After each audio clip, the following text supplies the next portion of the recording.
Hi again, everybody. Welcome back to Battlestar Galactica Remembered.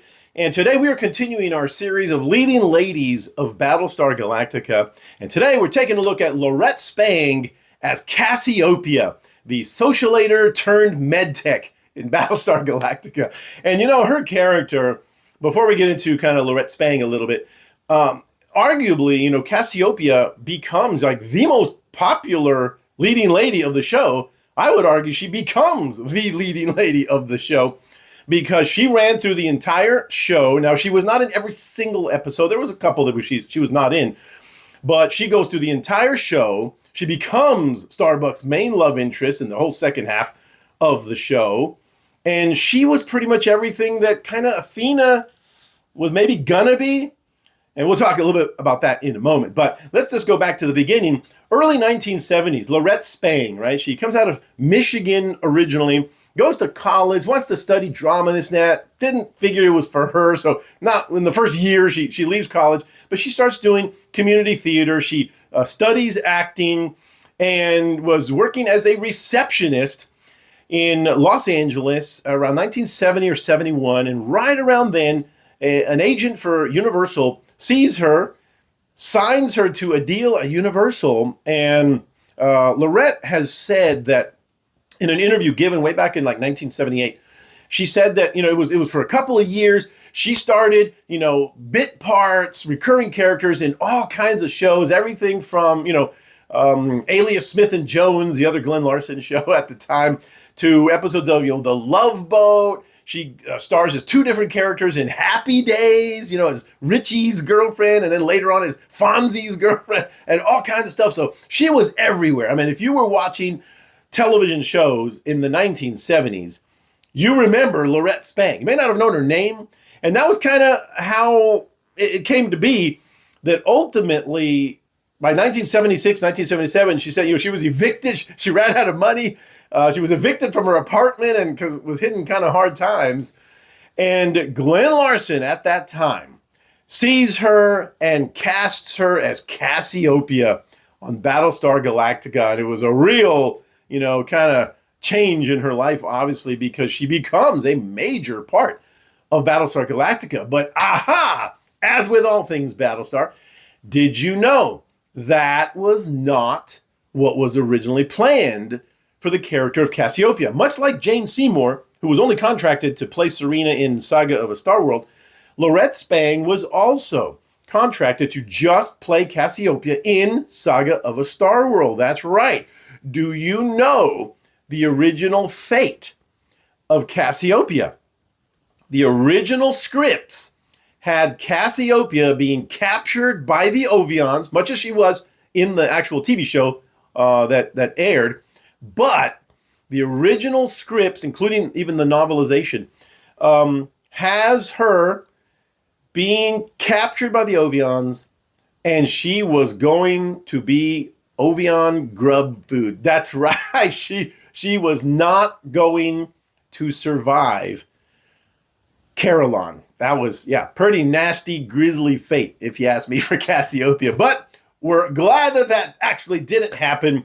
She actually changed. They changed the whole thing, and she does become a recurring character and a regular character, I should say, throughout the entire series. And like I said before, you know, she kind of becomes maybe, I think, what Athena, the plan for Athena was.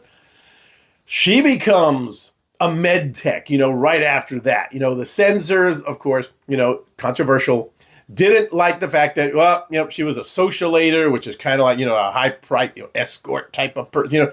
And this was the family hour back in the day, you know. So they immediately changed her. So by the next episode, Lost Planet of the Gods, she's a med tech. She becomes a major part of that. You know, she's right there, Dr. Salix, kind of right-hand person there when they're, for example, operating on Adama in Fire and Space and, you know, that kind of stuff. So she becomes a major med tech. And to the point where, for example, just like I said, she became kind of what Athena kind of was going to plan to be in Living Legend. She's the one who's down there parachuting in with the blasters on the mission, on the planet, you know, that kind of stuff. And so she kind of took the bull by the horns, so to speak, and ran with it as far as the character of Cassiopeia. And so it's pretty cool. There was controversy, of course, a little bit, at least in the beginning, after Saga of a Star World, her being a socialator, of course. And then, of course, the launch tube scene where they actually had to come back and reshoot the scene because she says it, they were having a little too much fun shooting the scene. And so they made him come back and kind of tone it down just a tiny bit because it was in the family hour. But that's pretty cool. And, Laurette Spang, ultimately, she continued on. She was in episodes of, Magnum P.I., more Love Boat, that kind of stuff in the early 80s. And by 1984, her last acting credit in a lot of those shows was Magnum P.I. She got married in 1980 by fellow actor John McCook. She's now known as Laurette Spang McCook and has been happily married ever since. And that's great. And after 1984, she kind of went into sort of semi-retirement, didn't really act a lot, focused on her family. And the last thing that she actually did for Battlestar Galactica was, many of us, as you know, were waiting in 2003 for the first DVD release of the entire Battlestar Galactica series. And that finally came in 2003 in the Cylon head packaging. We all had it. We all pre-ordered it. I've got it in my cabinet right now. And that was the first time that we could really enjoy Battlestar at home. And as part of the extra features of that, there was a 45-minute documentary called Remembering Battlestar Galactica. It's kind of how I took the name of my channel here, except I spun it around. Battlestar Galactica Remembered. And in that documentary, Laurette Spang does come out in it. She agreed to come out and give her interviews and anecdotes about her time on the show. And it's really cool. Glad she did that because that was pretty neat. And ever since then, I think she has one movie credit, I think in 2007. But other than that, she hasn't done really much of anything else. Most of the others as well. Anne Lockhart may still be doing like voiceover work. She's very much into that. And I'll have her profile in a bit. But the fact of the matter is that, Laurette Spang and many of the other crew members, people on the show, actors, they're not getting out too much anymore. I mean, most of them are already in their 70s, okay? And so I'm just going to throw this out there, but if you ever do get a chance, if any one of them goes to a convention or you're able to go and maybe see them, don't waste the chance. Go out and see them because it may be, time is moving on. It may be one of your last chances to get out there. I was, unfortunately, none of the conventions that I ever went to back in the 90s and 2000s, Laurette Spang was never there. So I never got to meet her in person like I did some of the others.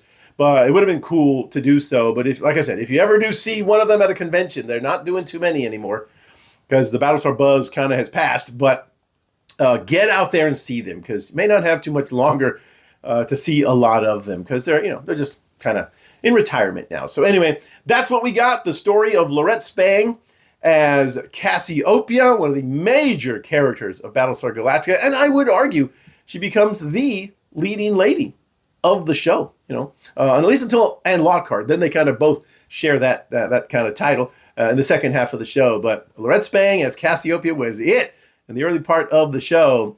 And she had a successful run on her time with Battlestar Galactica. So anyway, long live Battlestar Galactica, and I will see you in the next video.